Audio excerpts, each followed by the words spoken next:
गांव बहुत ही सुंदर था। हर ओर हरियाली फैली हुई थी। लोग मेहनती थे, दिन रात खेतों में काम करके अपना गुजारा करते थे। उसी गांव के एक कोने में एक गरीब परिवार रहता था। राजेश और उसकी पत्नी कमला दोनों सुबह से शाम तक खेतों में पसीना बहाते थे ताकि किसी तरह पेट भर सके। उस गांव में एक मशहूर बिरयानी का ठेला भी था। ठेला बहुत पुराना था, लेकिन उसकी पहचान पूरे इलाके में थी। वहाँ की स्पाइसी चिकन बिरयानी का स्वाद ऐसा था कि बड़े बड़े लोग दूर दूर से सिर्फ वहीं खाने आते थे। पर दिक्कत यह थी कि उस बिरयानी की कीमत इतनी ज्यादा थी कि आम गरीब लोग उसे छू भी नहीं सकते थे। एक दिन शाम को खेत से लौटते हुए राजेश और कमला उसी ठेले के पास से गुजर रहे थे। हवा में मसालों और चिकन की खुशबू तैर रही थी। कमला अनायास रुक गई। उसकी आंखों में चमक सी आ गई। कमला ने धीरे से कहा, राजेश, तुम्हें पता है मुझे बिरयानी बहुत पसंद है। सच में? तुमने तो कभी बताया ही नहीं। बताती कैसे? वो बहुत महंगी होती है। मुझे सबसे ज्यादा चिकन बिरयानी पसंद है, पर कभी खा ही नहीं पाई। अरे भाग्यवान, महंगी कितनी होगी? 100 से 200 से ज्यादा क्या ही होगी। चलो आज तुम्हारी इच्छा पूरी करता हूँ। तुम यही रुकना, मैं लेकर आता हूँ। सच में? पर तुम्हारे पास पैसे कितने हैं? 100 रुपए है, बस इतने ही। पर मुझे लगता है काम चल जाएगा। वो हिम्मत करके ठेले की ओर बढ़ गया। भीड़ लगी हुई थी। शानदार कपड़े पहने अमीर लोग बिरयानी के मजे ले रहे थे। बर्तन से उठती भाप और मसालों की खुशबू देखकर राजेश का मन भी मचल उठा। वो हिम्मत जुटाकर बोला, भाई, एक प्लेट चिकन बिरयानी कितने रुपए की है? ठेले वाला अकड़ कर बोला, 500 की आधी प्लेट और 1000 रुपए की पूरी। राजेश सुनकर सुन रह गया। उसकी आंखें फैल गई। क्या 500 आधी प्लेट और 1000 पूरी? इसमें सोना डाल रहे हो क्या? गरीबों के बस की बात नहीं है बिरयानी खाना। पैसे नहीं है तो आना ही मत। चलो हटो, लाइन मत रोको। लोग भी हंसने लगे। राजेश शर्मिंदा सा सिर झुकाकर वहां से लौट आया। दिल भारी हो गया, आंखें नम हो आई। कमला ने दूर से आते देखा तो पूछा, क्या हुआ? बिरयानी क्यों नहीं लाए? राजेश ने मजबूर होकर झूठ बोला, अरे भाग्यवान, थोड़ी देर में ही सारी बिरयानी खत्म हो गई। भीड़ इतनी थी कि कुछ बचा ही नहीं। कोई बात नहीं राजेश, मुझे पता है तुम कोशिश करके ही आए हो। घर चलते हैं। दोनों घर लौट आए। साधारण रोटी सब्जी खाकर सो तो गए, लेकिन राजेश की आंखों में नींद नहीं थी। वह छत की ओर देखते हुए सोचता रहा, बिरयानी में ऐसा क्या है जो इतनी महंगी है और गरीब तो कभी इसे चख भी नहीं पाते। कल कैसे कमला की इच्छा पूरी करूंगा। सोचते सोचते रात गहरी हो गई, लेकिन राजेश के दिल में एक सपना जग चुका था। अपनी पत्नी को एक दिन वो बिरयानी जरूर खिलाएगा। सुबह की ठंडी हवा चल रही थी। राजेश और कमला रोज की तरह खेत जाने के लिए उठे, लेकिन इस बार कमला थोड़ी थकी हुई लग रही थी। राजेश, आज मेरा सिर बहुत दर्द कर रहा है। मैं खेत में काम करने नहीं जा पाऊंगी। राजेश ने प्यार से उसकी ओर देखा और बोला, कोई बात नहीं भाग्यवान, तुम आराम करो। मैं अकेला ही खेत चला जाता हूँ। काम से ज्यादा जरूरी तुम्हारा स्वास्थ्य है। कमला मुस्कुराई और पलंग पर लेट गई। राजेश अकेला खेत की ओर निकल पड़ा। दिन भर मेहनत करने के बाद वो एक पेड़ की छांव में बैठ गया। जेब खाली थी और दिल में वही पुराना सवाल, आखिर कैसे कमला की ख्वाहिश पूरी करूं? बिरयानी तो बहुत महंगी है, मेरे बस की नहीं। उसी वक्त एक बुजुर्ग औरत धीरे धीरे उसके पास आई और उसके पास बैठ गई। वह गांव में अम्मा के नाम से जानी जाती थी। अम्मा ने राजेश से पूछा, बेटा, तुमने खाना खाया? नहीं अम्मा, आज कुछ लेकर नहीं आया। कोई बात नहीं, मैंने आज गरीबों की बिरयानी बनाई है, आ तू भी खा ले। अम्मा मुस्कुराई और अपनी पोटली खोली। गरीबों की बिरयानी ये कैसी होती है अम्मा? पहले खा, फिर समझाती हूँ। दोनों ने मिलकर पत्तल पर बिरयानी निकाली। राजेश ने जैसे ही पहला कौर लिया, उसकी आंखें चमक उठी। अरे अम्मा, ये तो गजब की बनी है। दाने दाने चावल खिले हुए और मसाले इतने सुगंधित, कमाल करती हो। बेटा, ये मेरी पुरानी रेसिपी है। मैं चिकन नहीं खाती तो इसमें आलू डालती हूँ। इसलिए इसका नाम रख दिया गरीबों की बिरयानी। लेकिन अम्मा, गांव में तो चिकन बिरयानी 1000 रुपए में बिकती है, और आप ये बिरयानी कितने में बना सकती है? सिर्फ 10 रुपए में। असली बात है पकाने का तरीका, घर के मसाले, थोड़ा दही, सही तरह से तले प्याज, धनिया, पुदीना और सबसे अहम धीमी आंच पर दम देना। बस फिर देखो जादू। अम्मा, क्या आप मुझे ये रेसिपी सिखा सकती है? क्यों नहीं बेटा, चल मेरे घर, मैं सब बता दूंगी। दोनों अम्मा के घर पहुंचे। वहां अम्मा ने उसे बारीकी से सिखाया।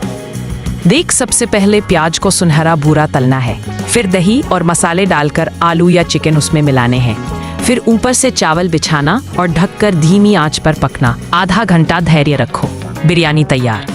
अम्मा, आपने तो मुझे नया रास्ता दिखा दिया। अब मैं भी बिरयानी बना पाऊंगा। आपका बहुत बहुत धन्यवाद। राजेश ने उसमें से थोड़ी बिरयानी लेकर घर आया। घर पहुंचते ही उसने आवाज दी, कमला, देखो तुम्हारे लिए बिरयानी लाया हूँ। सच में इतने पैसों में कैसे लाए? राजेश ने पूरी कहानी सुनाई। अम्मा से मुलाकात, गरीबों की बिरयानी और नया रास्ता। राजेश ने हंसते हुए पत्तल खोला। कमला ने पहला निवाला लिया और उसकी आंखें खुशी से चमक उठी। राजेश, यह तो सचमुच कमाल की बिरयानी है। अगर तुम इसे कम दाम में बना पाओ तो गांव के गरीब भी मजा ले सकेंगे और हमें भी रोजगार मिल जाएगा। हाँ कमला, कल से मैं ठेला लगाऊंगा। 20 रुपए की एक प्लेट बिरयानी बेचूंगा। देखना, कोई गरीब भूखा नहीं रहेगा। उस रात दोनों की आंखों में सपनों की रोशनी थी। अब उनकी अपनी बिरयानी का ठेला होगा जो गरीबों के लिए उम्मीद बनेगा। अब बस देखना था राजेश बिरयानी बना पाता है या नहीं। सुबह सुबह सूरज की सुनहरी किरणें गांव पर बिखर रही थी। राजेश ने रात को ही सारी तैयारी कर रखी थी। जैसे ही उसने बड़े हांडे में चिकन और मसालों से भरी बिरयानी निकाली, घर में ही खुशबू फैल गई। कमला ने मुस्कुराते हुए कहा, वाह राजेश, आज तो महक से ही लग रहा है कि गांव वाले झूम उठेंगे। जरा जल्दी जल्दी बड़े हांडे में भर लो और चलो, लोग इंतजार कर रहे होंगे। हाँ भाग्यवान, आज दिखा दूंगा कि गरीब की बिरयानी भी किसी से कम नहीं होती। वह ठेला लेकर गांव के चौक पर पहुंचा। वहां खड़े होकर जोर से पुकारा, आओ आओ, सिर्फ 20 रुपए प्लेट चिकन बिरयानी, गर्मा गर्म स्वादिष्ट बिरयानी खाओ। लोगों ने एक दूसरे की ओर आश्चर्य से देखा। एक आदमी आगे बढ़ा और बोला, अरे भाई, मजाक तो नहीं कर रहे हो? 20 रुपए में चिकन बिरयानी? कहीं इसमें चिकन का नाम ही ना हो। नहीं भैया, पूरा चिकन, पूरा स्वाद। अगर तुम्हें पसंद ना आए तो पैसे मत देना। यह सुनकर पास खड़ा दूसरा आदमी बोला, ठीक है, 2 प्लेट लगा दो। देखते हैं कितनी दम है तुम्हारी बिरयानी में। राजेश ने मुस्कुराकर प्लेट में बिरयानी परोसी, ऊपर से तले हुए प्याज डाले और उन्हें जैसे ही दोनों ने पहला निवाला लिया, उनकी आंखें चमक उठी। पहला आदमी उत्साह से बोला, अरे ऐसा स्वाद तो उस मशहूर बिरयानी वाले ठेले में भी नहीं है। मसाले एकदम जबरदस्त है। और ये चिकन का टुकड़ा नरम, रसदार और मसालों से लबालब मुंह में जाते ही मजा आ गया। दोनों की बातें सुनकर भीड़ जुटने लगी। थोड़ी ही देर में राजेश के ठेले पर लंबी लाइन लग गई। सब लोग कहते रहे, भाई हमें भी 2 प्लेट, मुझे 3 पैक कर दो घर ले जाने के लिए। देखते देखते सारे हांडे खाली हो गए। राजेश के चेहरे पर संतोष और गर्व की चमक थी। उसी वक्त गांव का पुराना मशहूर बिरयानी वाला भीड़ देखकर वहां आ पहुंचा। उसने गुस्से से कहा, अरे ये क्या तमाशा है? 20 रुपए में चिकन बिरयानी, ये कैसे हो सकता है? भाई आप चाहो तो कल आकर चख लेना, मैं आपको मुफ्त में खिलाऊंगा। हम देखते हैं कब तक टिकते हो। शाम को राजेश घर लौटा तो कमला ने दरवाजे पर ही पूछा, तो आज कैसा रहा? भाग्यवान, आज तो पूरा गांव हमारी बिरयानी के दीवाने हो गए। सब कहते थे कि 20 पैसे की बिरयानी इतनी स्वादिष्ट कैसे हो सकती है। देखा राजेश, मैंने कहा था ना, जब दिल से खाना बनाया जाए तो उसका स्वाद सोने चांदी से बढ़कर होता है। अब हमारी सारी परेशानियां दूर हो जाएंगी। दोनों ने अम्मा का शुक्रिया किया, जिनकी सीख ने उनका जीवन बदल दिया था। उस दिन से राजेश का ठेला गरीबों की बिरयानी के नाम से मशहूर हो गया। लोग सिर्फ खाने नहीं, बल्कि उस ठेले पर बसी इंसानियत और बराबरी की खुशबू चखने आते थे। रामपुर नाम का एक छोटा सा गांव था, मिट्टी की खुशबू और सादगी से भरा, लेकिन अपने खाने पीने के शौकीन लोगों के लिए मशहूर। इसी गांव में रहता था श्यामलाल, जिसे सब प्यार से सामू भैया कहते थे। खुशमजाज इंसान, हर किसी से हंसकर बातें करने वाला और जरूरत पर मदद करने वाला। सामू भैया का सबसे बड़ा परिचय था उनका मशहूर ठेला फिश फ्राई और फिश पकौड़ा वाला। उनके बेसन का मसाला इतना अलग और लाजवाब था कि जो एक बार खा ले बार बार आने पर मजबूर हो जाए। रोज दोपहर 3 बजे जैसे ही उनका ठेला खुलता, चौराहे पर भीड़ उमड़ पड़ती। अरे भोला, जरा संभाल के, तेल का छींटा ना लग जाए, आज भीड़ ज्यादा है। हाँ भैया, लेकिन एक बात पूछूं, ये मसाले का राज बता दो ना, मुझे भी बनाना आ जाए। अरे ओए, ये मसाले का राज मैंने अपनी माँ को भी नहीं बताया, तू क्या जानेगा। भैया आपके पकोड़े तो ऐसे लगते हैं जैसे मछली है ही नहीं, बस स्वाद का तूफान है। सही कहा यार। सामू सच सच बता, तू ये मछली कहाँ से लाता है? कहीं समंदर से सीधा तो नहीं? अरे भाई, मैं भी बाजार से ही लाता हूँ। फर्क बस इतना है कि मैं हमेशा ताजा मछली लेता हूँ और हाँ, प्याज से पकाता हूँ, इसलिए स्वाद अपने आप आ जाता है। वाह, यही वजह है कि तुम्हारे हाथ का खाना खाकर मन खुश हो जाता है। तेल की महक पूरे चौराहे में फैल रही थी। सुनहरे करारे पकोड़े प्लेट में सजते और लोग उन्हें खाते हुए तारीफों की बौछार कर देते। सामू भैया ग्राहकों की बातों से खुश थे, लेकिन मन के किसी कोने में एक चिंता छिपी थी। घर लौटते ही बीमार माँ का सामना करना था। आ गए बेटा, आज देर हो गई, तबीयत भी कुछ ठीक नहीं लग रही। हाँ माँ, आज भीड़ ज्यादा थी। ये लो, तुम्हारे लिए फिश फ्राई लाया हूँ। मुझे पता है मेरे बेटे का स्वाद पूरे गांव को दीवाना बना रहा है, लेकिन अपना भी ध्यान रखा कर। माँ, तुम ठीक हो जाओ, फिर मैं तुम्हें और भी अच्छा बनाकर खिलाऊंगा। वैसे आज एक आदमी पूछ रहा था सामू का राज क्या है। मैंने सोचा उन्हें बता दो कि मेरा असली राज तुम हो। माँ की आंखों में आंसू आ गए। सामू ने उनका हाथ पकड़ते हुए कहा, जब तक तुम हो, मेरी पकोड़े का स्वाद भी जिंदा रहेगा। इस तरह सामू भैया का दिन खत्म होता, मसालों की खुशबू, लोगों का प्यार और माँ की दुआओं के साथ। अगले दिन सामू ने हमेशा की तरह दोपहर को अपना ठेला लगाया। अभी मुश्किल से 1-2 ग्राहक आए ही थे कि अचानक गांव के राजा के 2 सेवक घोड़ों पर सवार होकर वहां पहुंचे। सब लोग चौंक गए। ठेले के पास हलचल मच गई। ए सुन, तुम ही हो के मशहूर फिश फ्राई वाला? जी मैं ही हूँ, बोलिए क्या चाहिए। 2 प्लेट फिश फ्राई बना। राजा ने हुक्म दिया है कि गांव के हर फिश फ्राई वाले की जांच करनी है। सामू ने चुपचाप तेल गर्म किया और अपने खास मसाले में लिपटी मछली कढ़ाई में डाली। छन छन की आवाज और महक फैलते ही पास खड़े लोग मुस्कुरा उठे। कुछ ही देर में प्लेट तैयार हुई। दोनों सेवकों ने पकौड़े मुंह में डाले और तुरंत आंखें चमक उठी। वाह, यह तो कमाल है। ऐसा स्वाद तो हमने कहीं नहीं चखा। सच कहा, लगता है असली विजेता हमें मिल गया।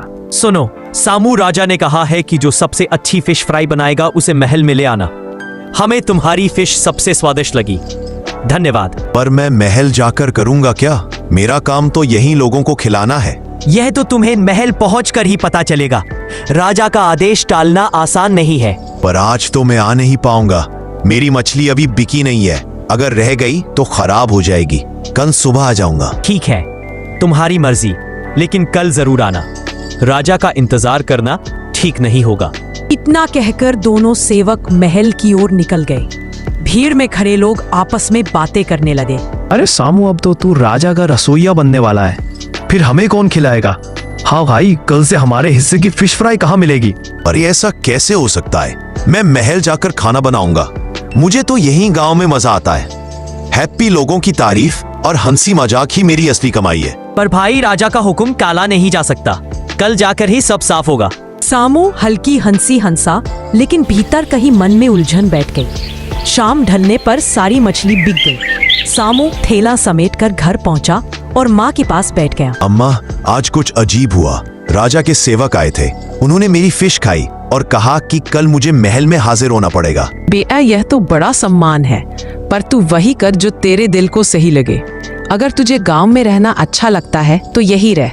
अगर महल जाना चाहता है तो चला जा, फैसला तेरा है। ठीक कहा माँ, जो मन को सही लगेगा वही करूँगा। अभी तो समझ नहीं आ रहा, कल देखता हूँ क्या होता है।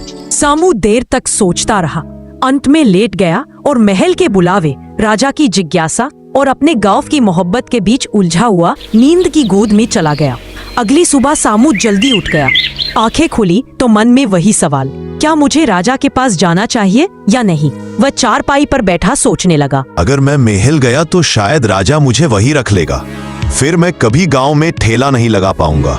लोगों की हंसी ठिठोली, उनका प्यार, ये सब छीन जाएगा। थोड़ी देर बाद उसने तय कर लिया, जो होगा देखा जाएगा। मैं अपने गांव से नहीं जाऊंगा। वह रोज की तरह बाजार पहुंचा, ताजी मछलियां खरीदी और दोपहर होते ही ठेला सजाकर बैठ गया। ठेला खुलते ही कल के वही 2 ग्राहक वहां आ पहुंचे। अरे सामू, तुम तो राजा के महल जाने वाले थे, फिर ये ठेला क्या हुआ? राजा का बुलावा ठुकरा दिया क्या? हाँ भाई, मैं नहीं जाऊंगा। जो होगा देखा जाएगा। मेरा दिल कहता है कि मुझे यही रहकर फिश फ्राई बनानी है। इतना कहते ही राजा का एक सेवक गुस्से से वहां आ पहुंचा। सामू, हमने कल साफ कहा था कि आज तुम्हें महल पहुंचना है, फिर भी तुम यहाँ ठेला लगाए बैठे हो। सुनो भाई, जाकर राजा से कह दो मैं महल में काम नहीं कर सकता। अगर राजा को मेरे हाथ की फिश फ्राई खानी है तो यहाँ आकर खाए, या फिर तुम रोज ले जाया करो। सेवक का चेहरा गुस्से से लाल हो गया। ये तुम्हारी बहुत बड़ी गलती है, इसका अंजाम भुगतना पड़ेगा। इतना कहकर वह महल की ओर निकल गया। लोग सहम गए, पर सामू ने लंबी सांस लेकर अपने आप को संभाला। उसी समय गांव के एक बूढ़े बाबा ठेले के पास आकर खड़े हो गए। सामू बेटा, चिंता मत कर, हमारे राजा दिल के बहुत अच्छे हैं। अगर तू सही है तो वो तेरा साथ देंगे। धन्यवाद बाबा, मैं ठेला यही लगाऊंगा। अब जो होगा देखा जाएगा। अच्छा, अब मुझे एक प्लेट गर्मा गर्म पकौड़े दे। सामू हंस पड़ा और तुरंत उन्हें पकौड़े परोस दिए। इसी बीच एक छोटा बच्चा ठेले पर आया। उसकी आंखों में चमक थी। सामू भैया, मुझे फिश बहुत पसंद है, पर मेरी माँ को बनाना नहीं आता। क्या आप मुझे एक प्लेट फिश फ्राई देंगे? सामू का चेहरा खिल उठा। उसने खुशी खुशी उसे एक प्लेट थमा दी। बच्चा खाते ही मुस्कुराने लगा। वाह, कितना स्वादिष्ट है, आप सबसे अच्छे हैं। सामू के दिल में सुकून भर गया। यही तो असली खुशी है, मासूम बच्चों की मुस्कान और गांव वालों का प्यार। महल में यह कहाँ मिलेगा। शाम तक सारी मछली बिक गई। सामू घर लौटा और माँ को सब बताया। अम्मा, आज सेवक फिर गुस्से में चला गया, पर मैंने साफ कह दिया मैं महल नहीं जाऊंगा। गांव ही मेरी दुनिया है। बेटा, तुझे बोलने का हक है। तू वही कर जो तेरे दिल को सही लगे। हमारा राजा न्याय प्रिय है, वो समझेंगे। सामू अपने कमरे में जाकर लेट गया। आंखें बंद करते हुए उसके मन में बस यही ख्याल घूम रहा था, कल क्या होगा ये तो राजा ही तय करेगा। धीरे धीरे उसकी सांसें थमी और वह गहरी नींद में चला गया। सुबह सुबह सामू हमेशा की तरह उठकर तैयार हो रहा था। तभी बाहर से आवाज आई, ए सामू, ओ सामू, जरा बाहर तो आ दे, कौन आया है? सामू जल्दी से बाहर निकला। बाहर का नजारा देखकर उसकी आंखें खुली की खुली रह गई। सामने गांव के राजा खड़े थे और उनके दोनों सेवक भी साथ थे। महाराज, मुझे माफ कर दीजिए, मैंने आपका हुक्म नहीं माना। राजा हल्का सा मुस्कुराए और बोले, अरे सामू, इसमें माफी की कोई बात नहीं। मुझे तो अच्छा लगा कि हमारी प्रजा किसी दबाव में आकर काम नहीं करती। अब चल, मुझे तेरे हाथ की फिश फ्राई खिलाकर दिखा। महाराज, कृपया अंदर आ जाइए, मैं अभी बना देता हूँ। नहीं सामू, मैं तेरे घर नहीं, तेरे ठेले पर ही खाना चाहता हूँ। जहाँ तू सबको खिलाता है वहीं मुझे भी खिला। राजा और सेवक सामू के साथ इसके ठेले पर पहुंचे। गांव वाले यह देखकर चकित रह गए। सामू ने तुरंत ताजी मछली मसाले में लपेटी और कढ़ाई में डाली। तेल में छन छन की आवाज और महक फैलते ही राजा ने उत्सुकता से कहा, वाह, कितनी सुगंध आ रही है, अब तो मेरे मुंह में पानी आ रहा है। कुछ ही देर में गर्मा गर्म फिश फ्राई और पकौड़े प्लेट में सजकर राजा के सामने रखे गए। राजा ने पहला टुकड़ा खाया और आंखें चमक उठी। अरे, आज तक मैंने इतनी स्वादिष्ट फिश फ्राई नहीं खाई। तेरे हाथों में तो वाकई जादू है सामू। धन्यवाद महाराज, ये तो आपके आशीर्वाद का फल है। अब से हम हर रोज तेरे ठेले से फिश फ्राई और पकौड़े मंगवाएंगे।